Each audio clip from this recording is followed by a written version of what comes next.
एक बार एक आदमी अपनी समस्या को लेकर गौतम बुद्ध के पास आया और बुद्ध से विनती किया कि हे प्रभु, कृपया करके मेरे को यहाँ कुछ दिन रहने दें। बुद्ध उसकी बात मान जाते हैं और उसको वहाँ रहने के लिए कहते हैं। 2 दिन अकेले बिताने के बाद उसने बुद्ध से कहा, हे बुद्ध, मेरे मन में कुछ प्रश्न हैं। उन प्रश्नों के उत्तर मैं आपसे जानने आया हूँ। भगवान बुद्ध ने कहा, बताओ तुम्हारा प्रश्न क्या है। उस आदमी ने कहा, मैं अपनी जिंदगी से बिल्कुल भी खुश नहीं हूँ। मैं हमेशा बहुत दुखी रहता हूँ। मेरे जीवन में कोई खुशी नहीं है। मैं जानना चाहता हूँ कि मेरे साथ ऐसा क्यों होता है। गौतम बुद्ध ने कहा, पहले तुम मुझे अपने दुखों का कारण बताओ। आपके दुख और चिंता का सटीक कारण क्या है। उस आदमी ने बुद्ध की बातों पर कुछ देर सोचा और उनसे कहा, यह कैसा सवाल है। मैं आपसे पूछ रहा हूँ और आप बिना जवाब दिए आप मुझसे दोबारा पूछ रहे हैं। बुद्ध मुस्कुराए और बोले, यह आपका दुख है। आपको पता होना चाहिए कि आपके दुख का कारण क्या है। उस आदमी ने कहा, बुद्ध, आप तो पैगंबर हैं। आप मन को पढ़ना जानते हैं। आपको सब कुछ पता होना चाहिए। बुद्ध अंदर ही अंदर मुस्कुराए और उसे समझाते हुए कहे कि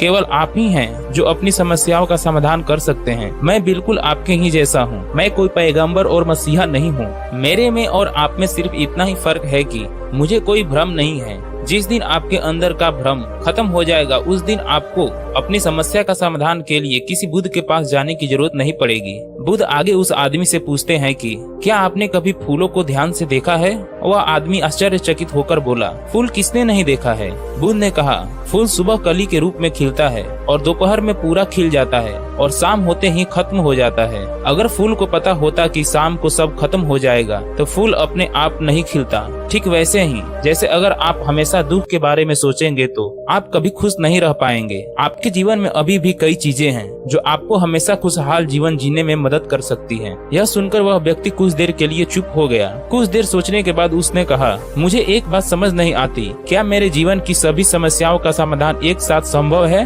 बुद्ध ने धीरे धीरे कहना शुरू किया, यदि कोई तुम्हारे पास आकर कहे कि तुम अगले 10 मिनट में मर जाओगे तो तुम्हें ऐसा कोई भी और समस्या याद नहीं रहेगी, क्योंकि उस क्षण आप केवल जीवन के पूर्ण सत्य जो कि मृत्यु है उसके ही बारे में सोचेंगे। आपको लगेगा कि समस्याओं पर सोचने से क्या फायदा, 10 मिनट बाद मैं मृत्यु को प्राप्त हो जाऊंगा। असल में हम कभी यह नहीं सोचते हैं कि यह जीवन क्षणभंगुर है। हमारी इच्छाएं इतनी प्रबल हो जाती है कि हम अपने जीवन को अमर मान लेते हैं। जीवन में सुख और दुख अस्थायी नहीं है। इस सुख और दुख का कारण हमारे कर्म और हमारे विचार हैं। वह व्यक्ति ध्यान से बुद्ध की बातें सुन रहा था। उन्होंने कहा, तो फिर क्या मुझे हमेशा यही सोचना चाहिए कि मैं मरने वाला हूँ। क्या इससे समस्या का हल हो जाएगा। बुद्ध ने कहा, नहीं, ऐसा कभी मत सोचना। जरा सोचो, इस दुनिया में मेरा अस्तित्व अनिश्चित है और जब तक मैं हूँ या रहूंगा तब तक सुखी से रहूंगा। एक बार ध्यान से सोचो कि आपके पास अभी भी कई चीजें हैं जो आपको खुश और आनंदित करती है। आप ज्यादातर उनके साथ रहो तथा मन को स्थिर करो और देखो तुम्हारे मन में कोई भ्रम न रहे। अक्सर हमारे जीवन के सभी दुख और पीड़ाएं इच्छा के कारण उत्पन्न होती है, इसीलिए मन पर नियंत्रण रखो। उस आदमी ने पूछा, हे बुद्ध, मैं मन को कैसे नियंत्रण कर सकता हूँ। गौतम बुद्ध ने कहा, हमें सुख और दुख के बीच अंतर जानना होगा। तुम्हें यह समझना होगा कि तुम्हारे लिए सुख क्या है और दुख क्या है। मन को इस प्रकार बस में करना है कि वह न तो अत्यधिक सुख में खुश हो और न ही अत्यधिक दुख में दुखी हो। हमें हमेशा मध्य स्थिति में स्थिर रहना चाहिए। आगे गौतम बुद्ध ने उस व्यक्ति से कहा, यदि तुम एक और छोटा सा काम कर सको तो तुम देखोगे कि तुम्हारे जीवन में दुख हमेशा के लिए दूर हो गया है। वह आदमी बड़े उत्साह से बोला, हे बुद्ध, बताओ मैं क्या करूं। बुद्ध ने कहा, तुम अगले 2 दिनों तक किसी से बात नहीं करोगे। आप आश्रम के एकांत स्थान में एक कागज के टुकड़े और पेन लेके जाओ और उस पर अपने दुखों और उसके कारणों के बारे में सोच कर लिखो तथा आपके पास अभी भी कौन सी खुशी है और उसका क्या कारण है वो भी लिखे। आपको जल्दी करने की जरूरत नहीं है क्योंकि आपको काफी समय मिलेगा। इतना सुनते ही उस व्यक्ति ने बुद्ध को प्रणाम किया और आश्रम के एकांत कोने में चला गया। 2 दिन बाद वह बहुत सारे कागज लेकर बुद्ध के पास वापस आया। बुद्ध ने कहा, पहले मुझे तुम्हारे दुखों की विषय की सूची सुननी है। वह आदमी पढ़ने लगा। वह आदमी कहता है कि मेरा पहला दुख का कारण यह है कि मेरे परिवार में सभी भाई अमीर हैं, लेकिन मैं गरीब और कर्जदार हूँ और मैं हमेशा अपनी तुलना दूसरों से करता हूँ। दूसरा नंबर, मेरे पड़ोसियों ने बहुत सारा पैसा बचाया है लेकिन मैं नहीं बचा सका। कारण यह है कि मैं उन लोगों से कम काम करता हूँ और कम पैसा कमाता हूँ और तो और मैं बुरी संगतों में काफी ज्यादा पैसा खर्च कर दिया हूँ और मैंने एक पैसा भी नहीं बचाया। तीसरी, मेरी पत्नी काफी समय से बीमार है, इसके लिए मैं ही जिम्मेदार हूँ। अपनी लापरवाही के कारण मैं उसे किसी डॉक्टर के पास नहीं ले गया और इसे भाग्य पर छोड़ दिया। और सच तो यह है कि मेरे मन में एक अपवित्र इच्छा है, यदि यह मेरी पत्नी बीमारी से मर गई तो मैं किसी सुंदर स्त्री से पुनर्विवाह कर लूंगा। चौथा नंबर, मैं पूरे दिन मायावी खुशियों की कल्पना करता रहता हूँ और पैसे की कमी के कारण वे पूरे नहीं होने पर चिंता और शोक करता हूँ। और अपने दुखों को भूलने के लिए मैं हर दिन शराब पीता हूँ और इसके लिए मैं ही जिम्मेदार हूँ। ये मेरे 4 दुख हैं और सभी दुखों का जड़ मैं, मेरा कर्म और मेरे विचार हैं। इस बार गौतम बुद्ध मुस्कुराए और बोले, अच्छा अब मुझे अपनी खुशियों के बारे में बताओ। इस बार उस व्यक्ति ने बड़े उत्साह से कहा कि मैं खुश हूँ और मेरे अंदर बहुत खुशी है। पिछले 2 दिनों में मुझे अपने जीवन में पहली बार एहसास हुआ कि